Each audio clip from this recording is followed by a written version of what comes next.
Sometimes I feel like an arrow, but it's something somewhere long ago.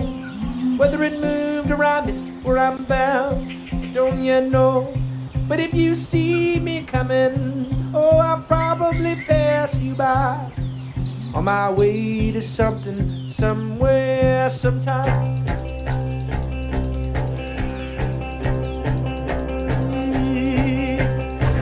You remind me of a reason. How about so many years ago? To send words through wires, build highways from coast to coast. But those words fell short, and heroes have worn with time. On our way to something, somewhere, sometime. Ooh, and if I wounded you, I'm sorry, I had good intentions. And if I wounded you, I'm sorry.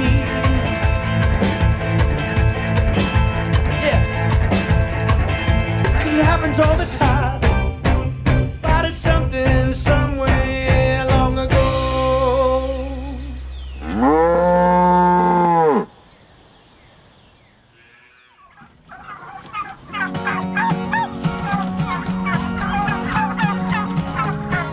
My name is Kyle Becker. We bought this farm in 2007. I grew up farming my entire life, so now we've got our own place. My name's Emily Becker, and I help my husband here on our farm, which we've lived here for 6 years, and also help raise our growing family. You know, when I get up in the morning and I walk out the back door, you know, working with animals, working with people, producing food is all I've done since I was 7 years old. Everybody, in my opinion, you know, has the job that they were meant to do, and as far as I'm concerned, you know, this is what I'm meant to do, and so, you know, I'm going to get up every day and try to be sure that I get to do it again tomorrow. Becker Farms is one of nearly 360,000 small-scale farms providing fresh, local food to American consumers. This is their story.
This is what we've done. I mean, that's how I've always lived. I mean, I grew up farming, so yeah, I mean, you feed calves and you grow calves, and at some point you take them to the sale and you sell them. So how much do you think the weather's going to affect like your sales? Oh, a whole bunch. Yeah, I mean, it'll be a whole bunch. This is a very weather dependent market. They do not like to come out if it's not really nice.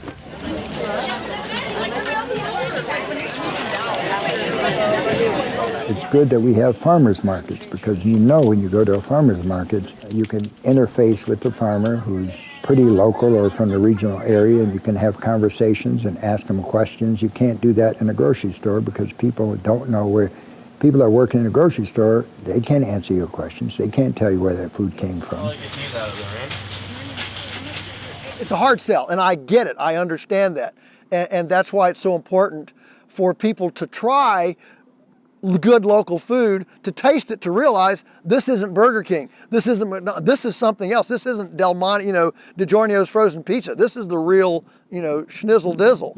And once people taste it, feel it, understand it, and begin to heal, then of course, then they become real advocates. When you realize just how limited our choices are in the mainline supermarket.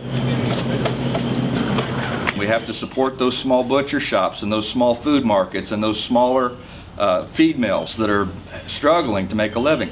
But if that all works, we're keeping the money in the community, we're raising locally, we're going back to supporting each other instead of flying it in from some other area or some other country.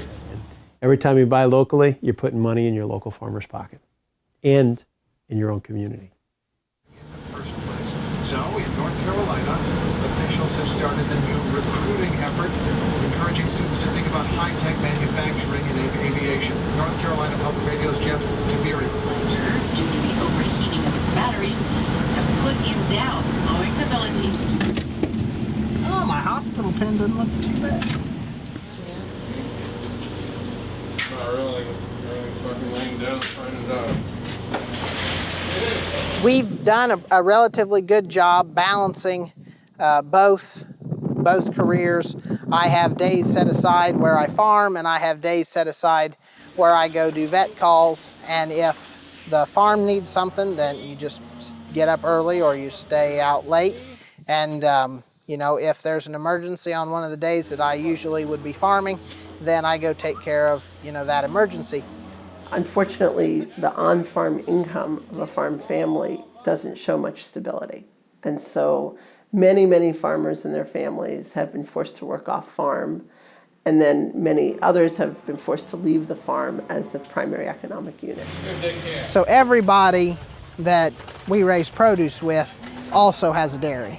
You know, I'm their veterinarian for all the cows, as well as then we all partner on produce. You know, it's good for my customers here because, you know, they get good produce to go with good meats. So I think it's good for my veterinary customers to help us raise produce, and it's good for our meat customers to have produce. So it all, you know, works together.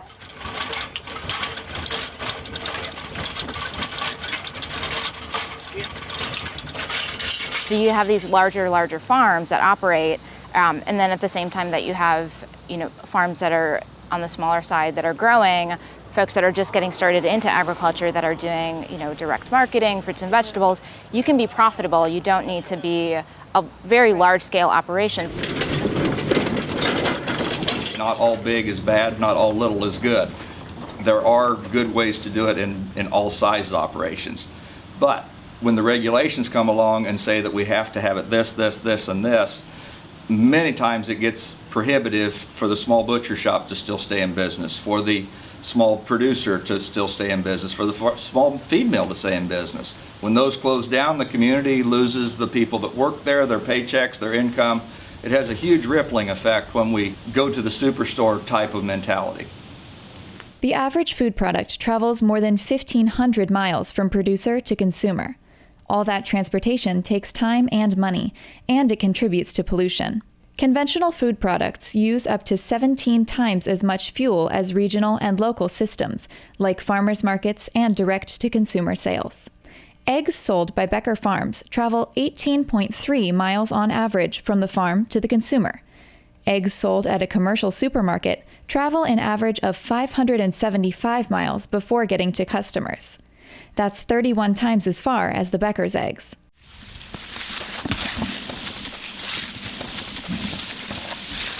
Today, our system is much different because most of the land is used for industrial. I wouldn't even call it farming, because in many cases, the people that are running those machines, and they're so high tech that, you know, they're not your typical farmer that grew up on a farm. The fact is that we have a fundamentally segregated food system and a very non-participatory food system. You don't have to know anything. You don't have to know what's in season, what's out of season. You don't need to even know if it's in your pantry or not, because takeout is 5 minutes away. At some point, you have to wonder if innovation will ever fall behind. And if that is the case, then commercial agriculture has problems. What I'm finding is a lot of the folks have no background in any agriculture at all, they can't identify which one's a cow or which one's a llama. When they think about a farmer, they think, oh, farmers are great. I love farmers. Farmers produce food. There's, Farmer John with his hat and his overalls and like his draft horses. And the reality is that is not what most of American agriculture looks like today. They may have an idea, from like a picture book that a chicken looks different than a lamb, looks different than a cow, looks different than a pig. But the American grocery store has done a really good job of like removing bones and removing any semblance of what the animal like used to look like, or what a whole animal would look like.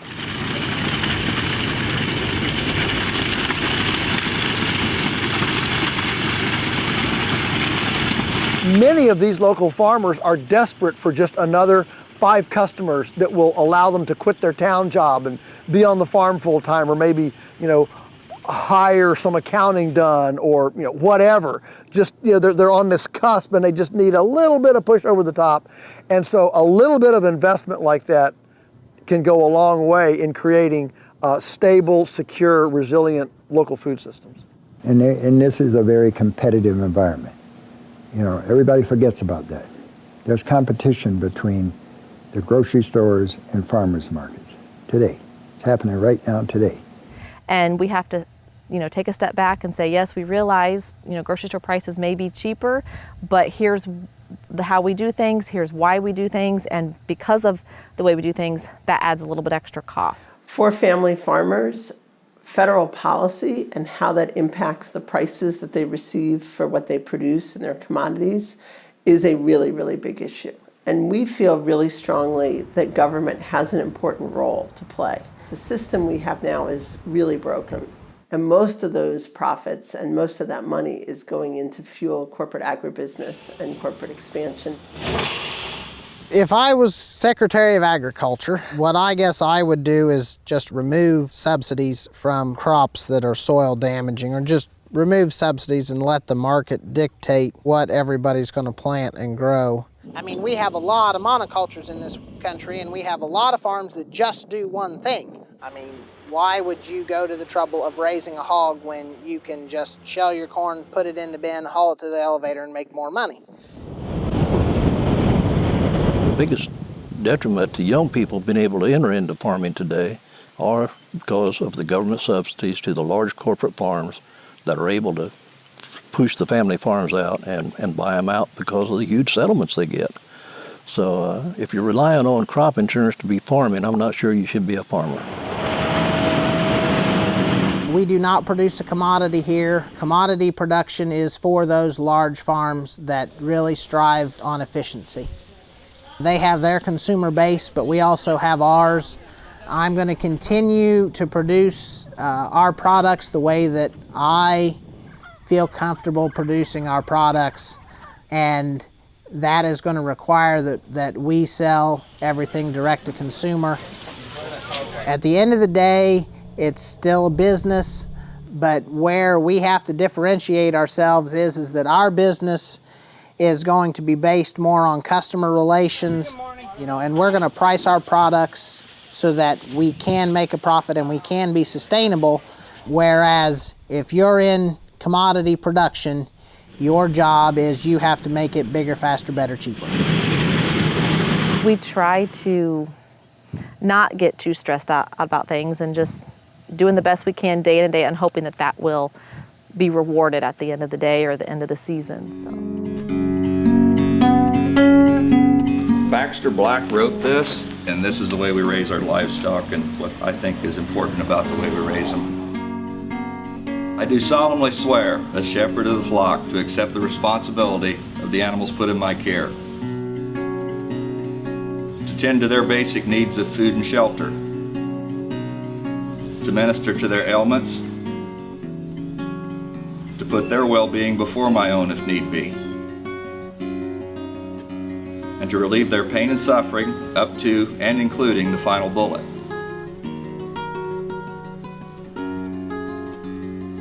I swear to treat them with respect, to always remember that we have made them dependent on us and therefore have put their lives in our hands. As God is my witness.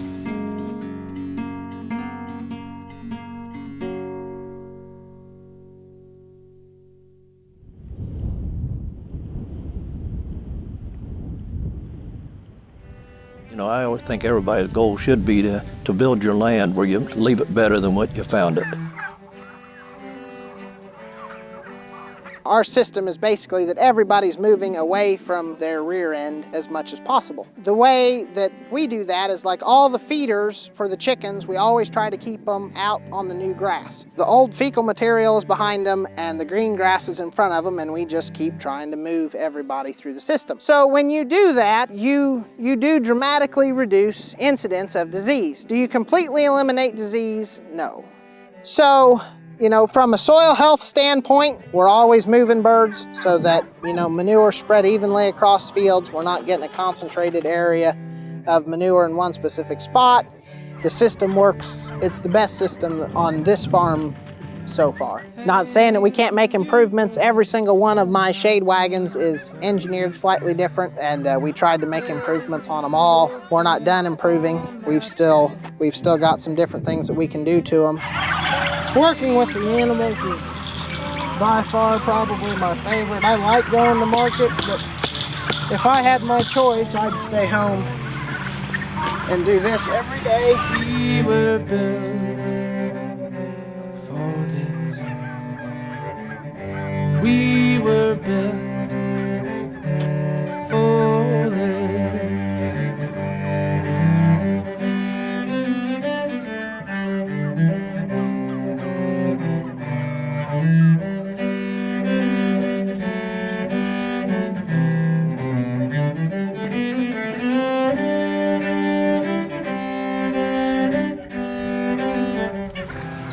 But every single day is different. I mean, I don't know if the same neurons in your brain are activated when you're farming as when you're playing poker, but I mean, every day there's a new challenge and a new problem that you got to figure out how to fix. I mean, that's a lot of the enjoyment. It's also a lot of the frustration, but it's also a lot of the enjoyment that you get out of it. We were built for this. We were built for this. Probably going home and playing with Charlotte is probably my favorite part of the day. But I mean, yeah, it kind of looks impressive maybe if you don't look at it every day, but all I see is that there ought to be, you know, 4 more huts out here, and we ought to be able to, you know, raise more birds, and we ought to be able to move them across the grass faster. I still see a lot of potential and a lot of improvements that we can make. You can read a lot of books on how to do this kind of stuff, but when it boils down to it, you've got to try to figure out how to do it, you know, so that it works for you. There's not that many manuals on how to do this and how to be successful at it. You know, nobody has written a book yet on how to be successful at Becker Farms, so we have to figure it out.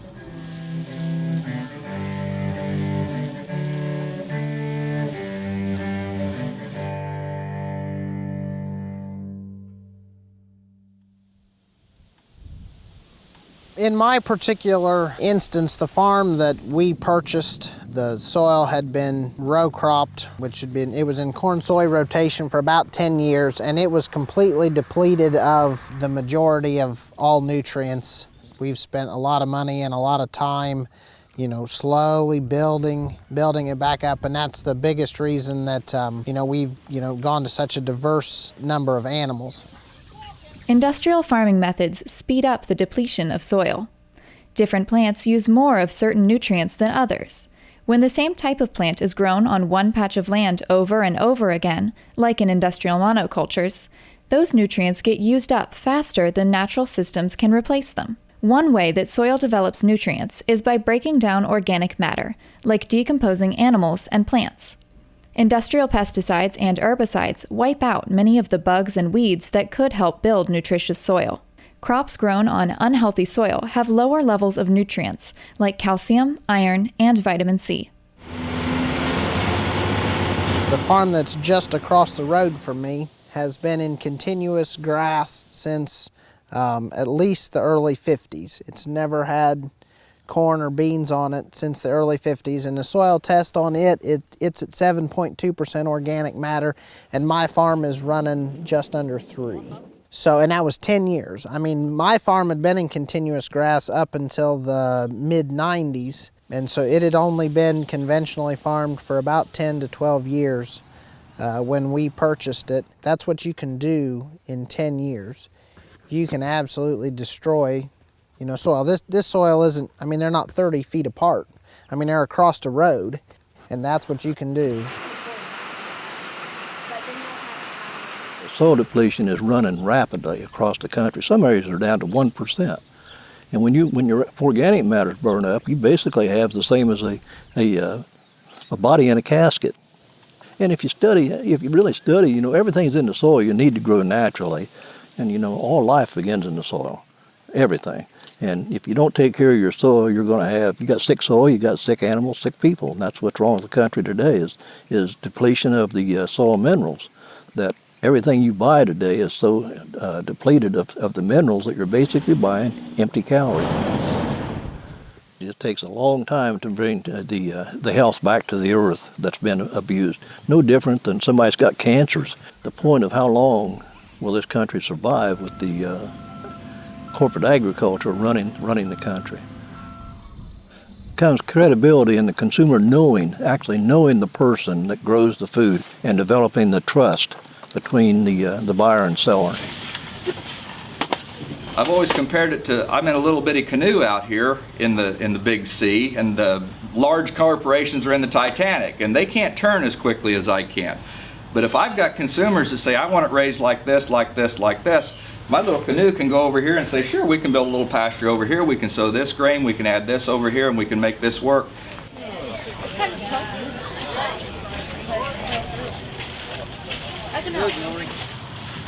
What'd you do with it? There she is. Selling mine?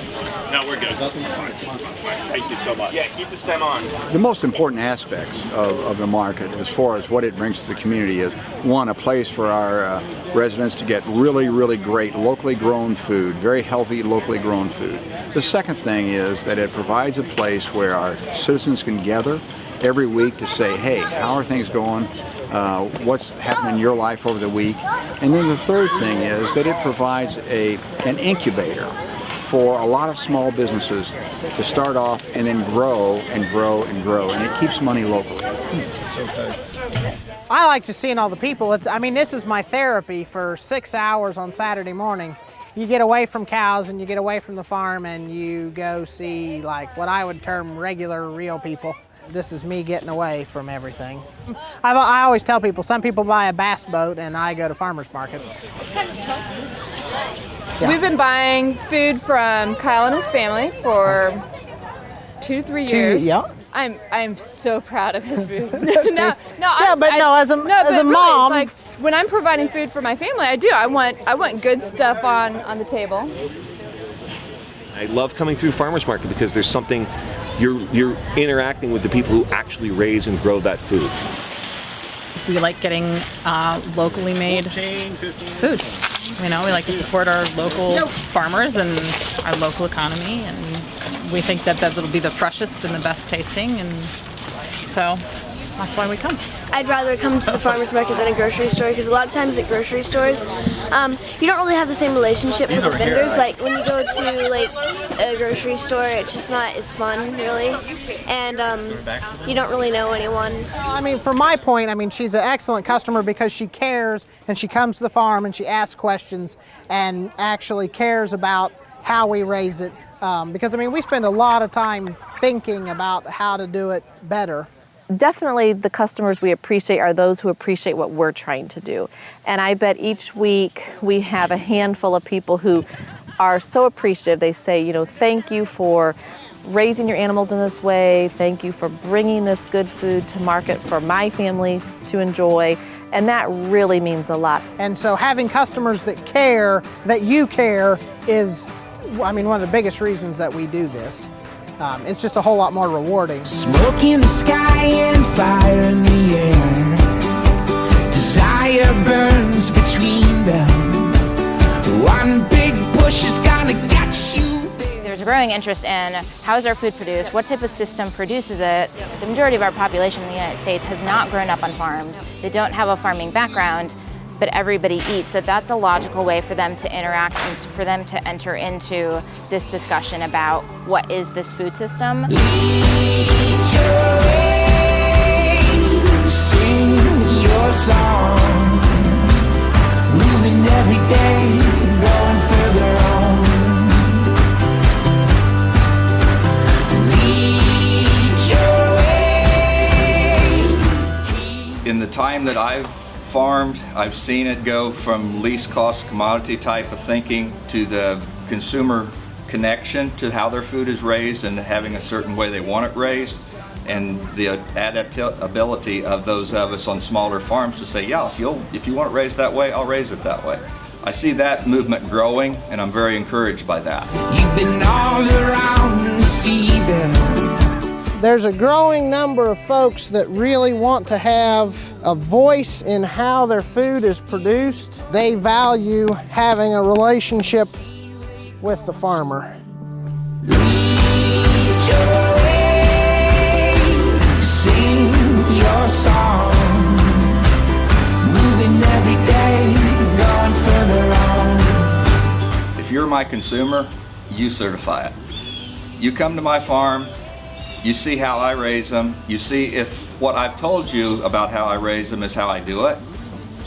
If that's good enough for you, buy your food from me, support my farm. If it's not, go to another one that does. I'll put my name and my address and my phone number on the product. You come to the farm and you can be my certifying agency. We can't be as cheap as commodity type foods, but people that are concerned with how it's grown and what it's fed and how it's processed are becoming more and more aware.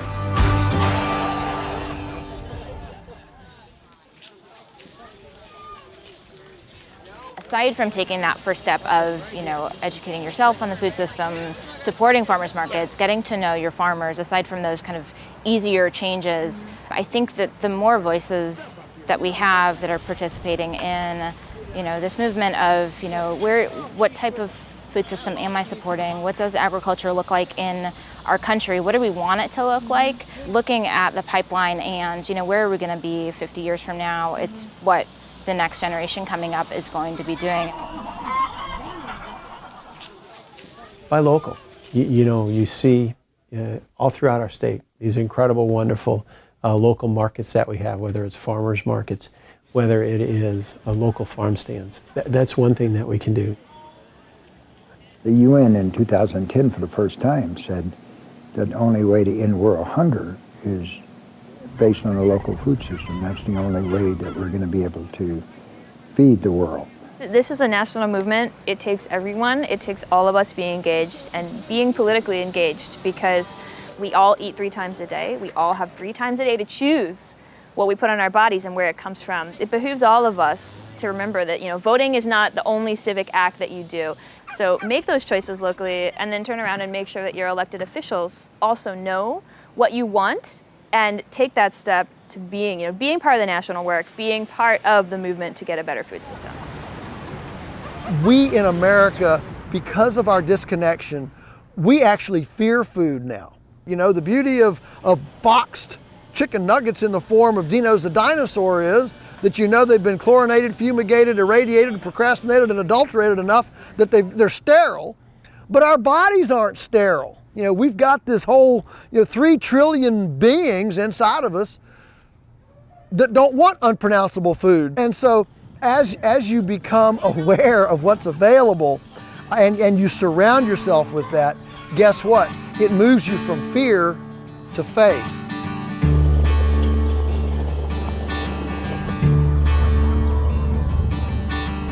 Yeah, I'm absolutely nuts. Doing this every day, you've got to be just a little bit nuts to do this every day. Crazy or nuts would definitely be it. I gotta get home, there's a garden to tend, all the fruits on the ground. The birds have all moved back into my attic, whistled and static. Young learn to fly, I will patch up the holes once again.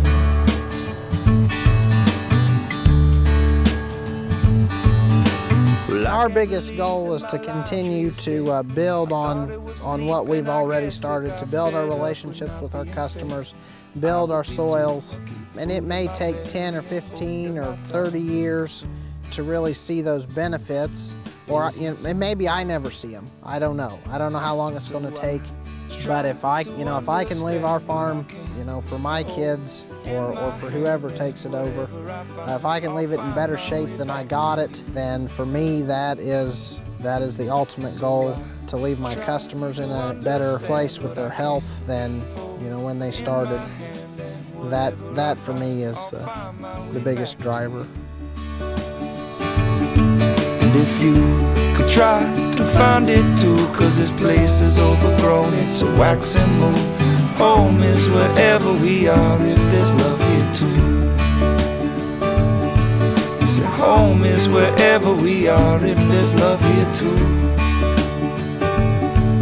Well, home is wherever we are if there's love here too.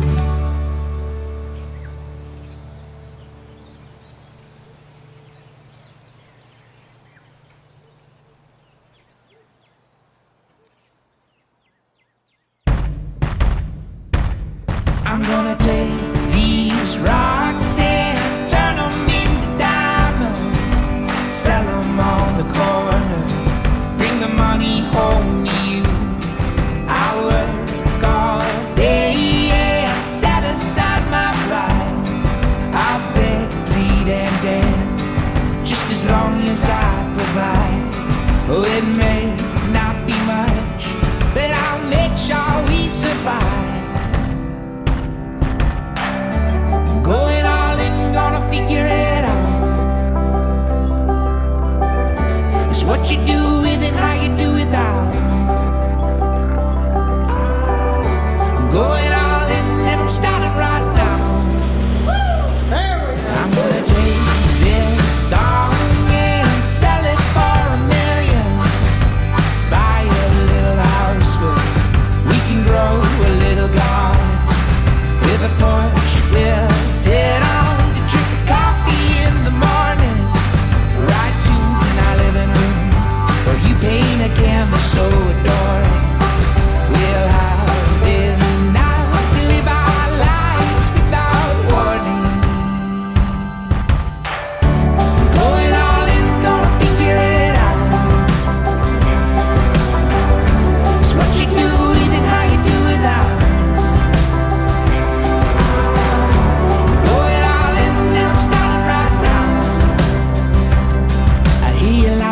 In the kitchen, I see you dancing on the floor. I smell the meal that you've been fixing, and I don't worry anymore. And every night we fill our glasses, and when the light will pour some more. I like the sugar like sweet molasses, the taste that we've been working for. Laughing in the kitchen.